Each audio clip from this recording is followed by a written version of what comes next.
Part 5 की starting में नुओ जाओ को कॉल करती है। जाओ नुओ को कहता है, जब मैं कल शीरन को कैट दे रहा था तब पेंग मेरे साथ मेरे कार में था। नुओ कहती है, तुम कहना क्या चाहते हो? जाओ कहता है, तुमने फिर झूठ कहा। नुओ कहती है, मैंने झूठ कहा पर उसका कोई रीज़न नहीं था। जाओ कहता है, मुझे पता है। वो कॉल रख देता है। नेक्स्ट डे केन हॉस्पिटल से डिस्चार्ज हो जाती है।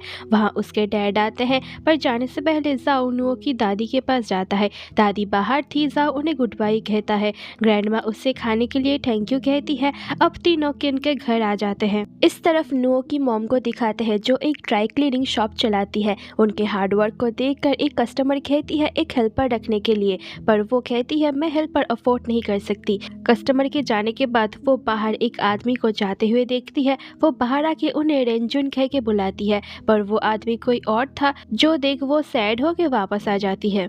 इधर बहुत दिनों बाद ये लोग साथ में बैठ के खाना खा रहे थे। खाने के बाद उसके डैड घर जा रहे थे। डैड किन से पूछते हैं, क्या तुम्हारे भाई की कोई गर्लफ्रेंड है? किन कहती है नहीं। किन अपने लिए एक न्यू जॉब ढूंढने की बात करती है तो डैड उससे अपने हेल्थ का ध्यान रखने के लिए कहते हैं। किन उसके डैड से पूछती है क्या मॉम से आपकी बात हुई, पर डैड उसे बाय कह के चले जाते हैं। नेक्स्ट मॉर्निंग शीरन रूम से निकलते टाइम जाओ को देखती है तो उसे पता चलता है जाओ ऊपर रहता है। शीरन नुओ से पूछती है, तुमने मुझसे झूठ क्यों कहा और तुम दोनों के बीच में क्या चल रहा है? नुओ कहती है, हम बस एक ऑर्डिनरी फ्रेंड्स है। शीरन कहती है, एक लड़का और लड़की कभी ऑर्डिनरी फ्रेंड्स नहीं बन सकते। तुम अभी बहुत मुश्किल में हो और इसमें मैं भी तुम्हारी हेल्प नहीं कर सकती। जाओ पेट हॉस्पिटल में था। वहाँ दहाओ आता है उसके एक फ्रेंड के कैट के लिए चीज़ें लेने। उसे समझ नहीं आ रहा था क्या ले तो जाओ उसकी हेल्प करता है। जाओ उसे वो फ्री में देता है गिफ्ट कह के। दहाओ नहीं मान रहा था तो जाओ उसे डिनर ट्रीट के लिए कहता है तो दहाओ मान जाता है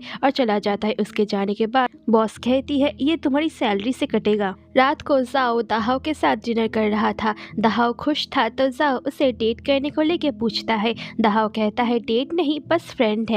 दहाओ जाओ को कहता है किसी को ढूंढने के लिए। जाओ कहता है एक लड़की है जिसके साथ मैं डेट करना चाहता हूँ। दहाओ कहता है तो करते क्यों नहीं। तभी उसके फ़ोन में नोटिफिकेशंस आते हैं तो वो चैट करने लगता है। इधर शीरन भी फ़ोन में थी। नुओ बाहर आती है। जाओ कॉल करता है और देखती है जाओ वही खड़ा है।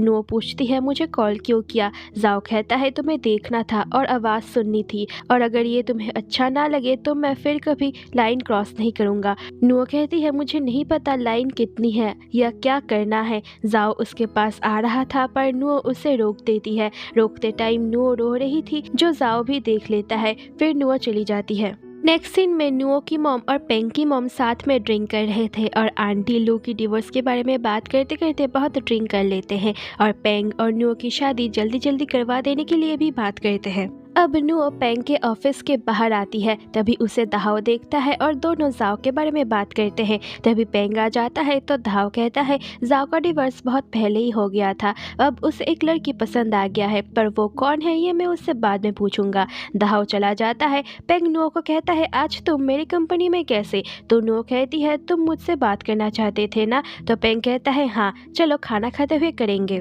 नुओ चुपचाप बैठी थी। पेंग कहता है मैं मेरे दोस्तों के साथ डिनर कर रहा था। उन्होंने कहा तुम दोनों कहीं से भी कपल नहीं लग रहे थे और मैंने भी इस बारे में सोचा कि हमने बहुत टाइम से कुछ किया नहीं है, पर नुओ कहती है ऐसा कुछ नहीं है। इस तरफ दहाओ जाओ से उसी लड़की के बारे में पूछता है पर जाओ कहता है सब खत्म हो गया है। दहाओ कहता है शुरू होने से पहले ही खत्म हो गया।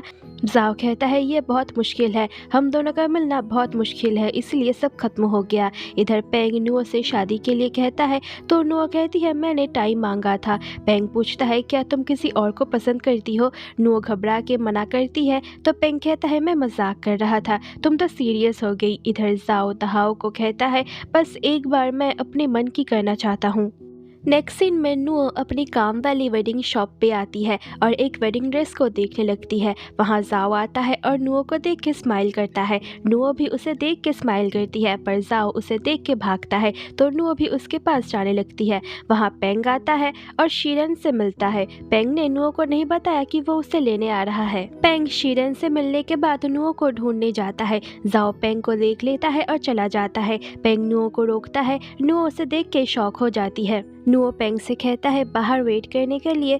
पेंग बाहर कार के पास चला जाता है। नुओ जाओ को कॉल करके पूछती है कहाँ हो तुम। जाओ कहता है मैंने पेंग को आते हुए देखा तो मैं बाहर आ गया। नुओ कहती है तुम छुप क्यों रहे हो, हमारे बीच में कुछ नहीं है। जाओ कहता है मैं कुछ करना चाहता हूँ। नुओ कहती है हमें आमने सामने बात करनी चाहिए। जाओ कहता है अगर तुम मेरी जगह आओगी तो हम दोस्त नहीं रहेंगे। जो सुन नुओ कॉल रख देती है। इसके बाद नुओ बाहर आती है और पेंग के साथ चली जाती है। कार में आते टाइम नुओ जाओ को रोड क्रॉस करते हुए देखती है। तभी उसे पेंग भी देखता है। पेंग पूछता है क्या जाओ ब्राइडल शॉप पे आया था। नुओ कहती है नहीं, पर शायद वो उसके आसपास ही काम करता है। पेंग कहता है तो फिर मैं उसे बोलूँगा तुमको खाना देने के लिए, क्योंकि तुम बहुत काम करती हो और अपने खाने का ध्यान नहीं रखती।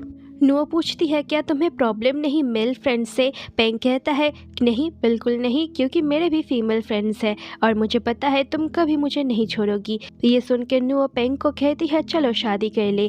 और यहीं पर ही पार्ट 5 एंड हो जाता है। होप कि आपको वीडियो अच्छी लगी हो और मेरी एक्सप्लेनेशन भी अच्छी लगी हो। सो प्लीज़ वीडियो को लाइक करके चैनल को सब्सक्राइब कर देना। मिलती हूँ आपसे जल्द ही नेक्स्ट पार्ट में, तब तक के लिए बाय बाय।